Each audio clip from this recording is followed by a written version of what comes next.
all that needs to stay. That's fine. You made your England debut against France during the 2020 Six Nations.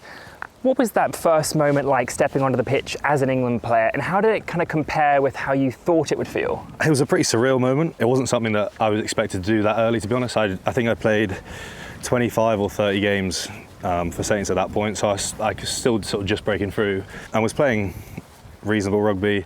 From there, like, things were going pretty well, and yeah, I wasn't expecting to get called up, so to be called up was pretty mad in the first place. Again, then you go into camp and you're like, well, got like Anthony Watson, Elliot Daly, all those boys in my position, so I was like, it's going to be a bit of an experience thing, I'm going to learn. Then there's a few injuries, and I remember Eddie pulling me on like the Tuesday before the game, be like, you're going to start for us? And I was like, okay, it's getting a bit serious now. Oh, Jesus. But yeah, it was like, it was sort of, yeah, like I said, it was just surreal. It was kind of trying to take everything in and play a game of rugby at the same time was like one of the hardest experiences I've had, and obviously at Stade de France as well is a pretty crazy place to go. That, like, sold out stadium. They love rugby over there. Makes catching the ball a little bit more difficult. Yeah, slightly, yeah. And one thing I've always been really curious about is when you first come onto the England team, are there any initiations that the kind of veteran players make the rookies do? So you got your debut song. So once you've played your first game, you're in there. So you've got to have a sing song after that. What was your song? American Pie, Don McLean. Bit of a cop out. Bit boring, mate.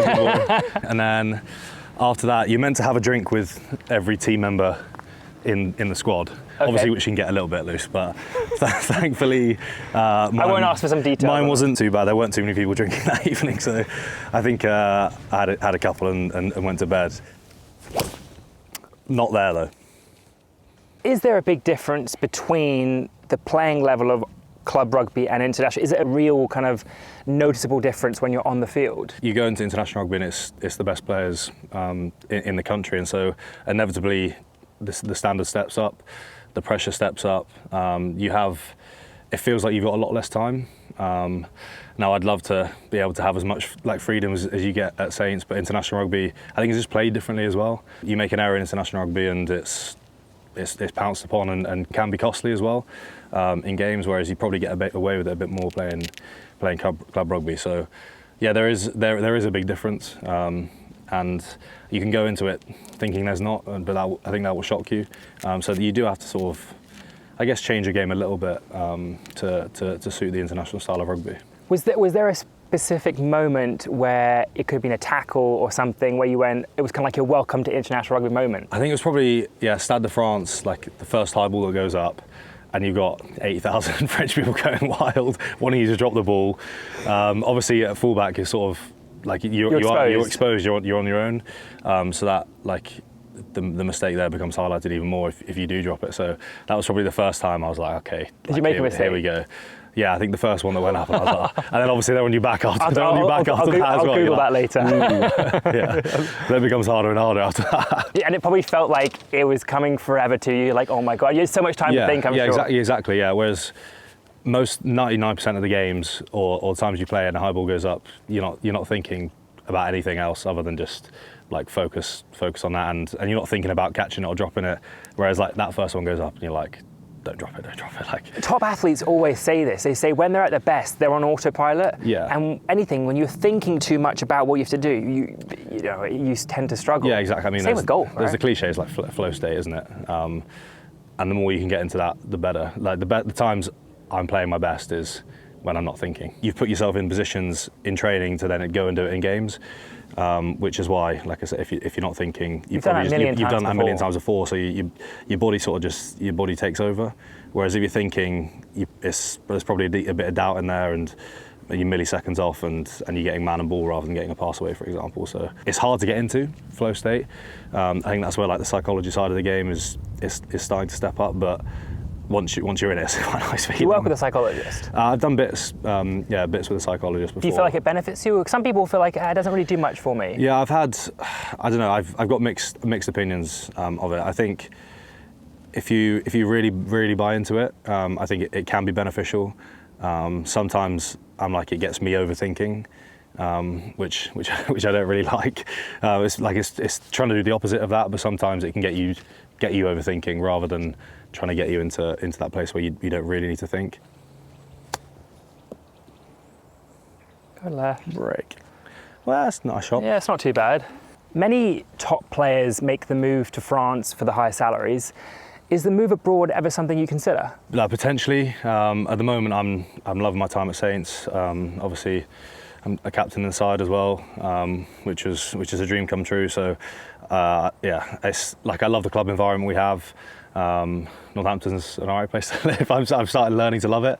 The group of guys we have there and the environment we have at the club is top tier. So, rugby's taking priority at the moment in my thinking. There might come a time in my career where it does become more money driven than rugby driven, which I think happens in a lot of people's career. And if you're in that position where that can be the case, then it's a good position to be in, and ultimately you make a decision off the back of that. So, I might consider it, but I don't know if I'm at that stage yet. I guess for a lot of players, though, at this point in your career, it's all about playing international rugby, right? But there's obviously a rule around players can't go to a kind of clubs abroad. What are your thoughts on that rule that require players to play for English clubs in order to be eligible to play for England? It's tough because you do want to experience other things, and I think experience in French rugby. You look at likes of Jack Willis. He's gone over to France and playing for Toulouse, and he's probably playing some of the best rugby he's ever played because you learn different things. It's a different sort of rugby environment. The rugby's played differently over there, and so it can better your game. So I guess that is the tough thing, that it does keep you there. But I also think it's good probably for the Premiership, that we can keep boys playing for English clubs, and ultimately it then makes it easier when you come together, I guess. You touched on there that in France they play kind of a different style of rugby than in the Premiership. How is it different? It's probably a little bit more brutal, a little bit more chaos. I think English rugby's, a lot of teams play quite structured rugby, and in France it's sort of, it seems like it's a bit more of a free-for-all, play to what you see, and there seems a lot less structure around it. Not as technical?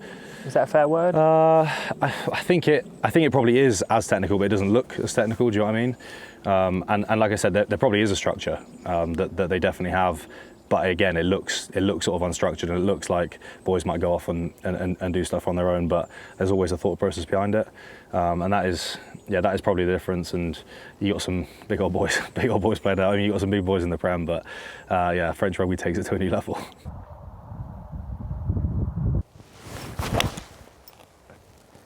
Oh my days, stiff. That was pretty nice. I won't play that down. That was quite nice. Come round. On the other way. I want to talk about money for a second, because for the most part, professional rugby players don't make the kind of money that, say, footballers do. Call it retirement money. Is there ever talk amongst the players about what life looks like post-rugby? To be fair, I think that's one thing that rugby recognises really well and does a decent bit to support you now. It might not have done in the past, but I think we've got very good guys in places that look to help you out after and get planning for that. I think you're made very aware from when you sign your first contract at 18 that, like, no matter how well your career goes, you're going to have to work after pretty much, whether that's stay in rugby or in a completely different field.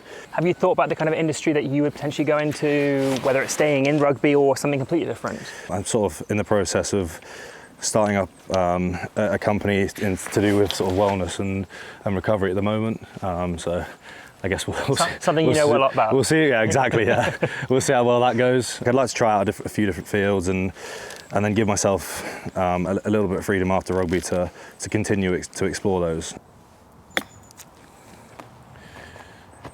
I tell you what. Go. What a shot! I'll take that. Yeah, just like what, mate? That is a serious up and down. I'm currently single and on the dating apps. And one thing I've noticed on Hinge, for example, is I'll often see in girls' bios as like no rugby players because of the stereotypes attached to them.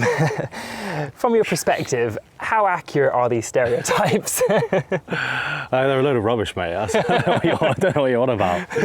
Look, you just got to get to know them. Not all of us are the same. And you got to get to know us, mate. Like I didn't say any stereotypes true necessarily. Depending on depending on the person, you probably do get the odd one who is a bit like that. Bit of a reprobate. Not me, mate. No, of course not. I'm happily in a relationship, so she'd say the same as well. Okay, good. That's good to know. That was left. Did it come left? Yeah. Okay. Shot. Ooh. That's going to roll. George, you've had an amazing career with both Northampton Saints and England, but at the same time, you've had a few injuries that have kind of interrupted your momentum. How tough have these injuries been on you, not just physically, but mentally? Yeah, they are. They're challenging to deal with. I mean, you accept that it's part and parcel of rugby. You're going to go through your career with injuries no one goes through without having that. And yes, you also got different types of injuries. You've got boys who will have big ones who know they're out for periods of 9 months. I guess this season's been probably the most frustrating for me because obviously I broke my arm, and you think you can have a certain period out there, and then trying to come back, got concussed, had a couple of calf injuries, and so I found that more frustrating than anything else. Like when you feel like you've got an end date and you're ready to come back, and then something else happens and it sets you back again. So yeah, particularly these last 6 months have been pretty challenging. I quite like to just attack the rehab and stuff when I'm in, and when I'm out, switch off as much as possible. It must be so tough though when you're sitting on the sidelines and someone jumps into your position and you're happy. Look, you're happy for the team, you want the team to do well, but at the same point you want to be that person that's making that impact. How is it actually watching from the grandstands and watching your team go out without you? Yeah, I'm not a good watcher, mate. I feel like I feel all the emotions of being involved with the team without actually being able to have any sort of impact. Like when it's out of your control, that's when I find it the toughest. Like if you're in and you're involved and you can have some sort of control on the game, and you lose, you can sort of take that and learn from it. Whereas if you're watching, whether you're winning or losing, like you ride those waves without having any sort of control over it. So yeah, I'm not a great watcher, to be honest, which is probably why I quite like switching off when I'm not around it. I just come around with you all the time. I just need someone to line up. Yeah, exactly. Apart from Saints, which team in the Premiership has the best looking kit? Bath. Who's the toughest opponent you've ever faced? Antoine Dupont. Favourite try you've ever scored? Ireland at home in Six Nations. Who was your idol growing up? Johnny Wilkinson. Biggest prankster in the Saints locker room? Tommy Freeman. 100 men versus one gorilla. Who wins? I'll go men. What's your guilty pleasure? One Direction, Taylor Swift, something like that. Okay. Favourite movie? I'll go Shawshank. If you weren't a rugby player, what would you be doing? Something involved in sport. No idea what. PE teacher. Give me your Mount Rushmore of rugby, your top 4 players of all time. Dan Carter, Johnny Wilkinson. Probably got to put Antoine Dupont in there at the moment. I'll put Ches and Colby in there. Shot. Shot. That's perfect. You can't walk out there any better than that. Rugby is an interesting sport because it's hugely popular in some countries, but barely on the radar in others. In your view, what needs to happen for rugby to connect with a wider audience? I think as a product, rugby is unbelievable. I think it's probably at the best it's ever been in terms of watchability, in terms of the collisions you get, in terms of the speed, the power. I don't know how you change the product too much more, but it's probably about how you market it. I think you look at other sports that are similar to rugby in terms of NRL with the rugby league, look at the NFL in America. Those similar sports where you've got the speed, the power, the collisions, all the above, and the way they market it is they market it as a sport like that, as a gladiatorial sport and then they celebrate the physicality of the side of things, and I think rugby's probably gone away from that a little bit. And so the more I think we can just market it differently to bring in new audiences, and ultimately it's about sort of getting a younger audience in as well. Rugby can be seen as stereotypically being private school, middle class, like old men, a lot of it in terms of a fan base, and so making rugby more accessible, and then marketing it in a way that is going to attract these young people.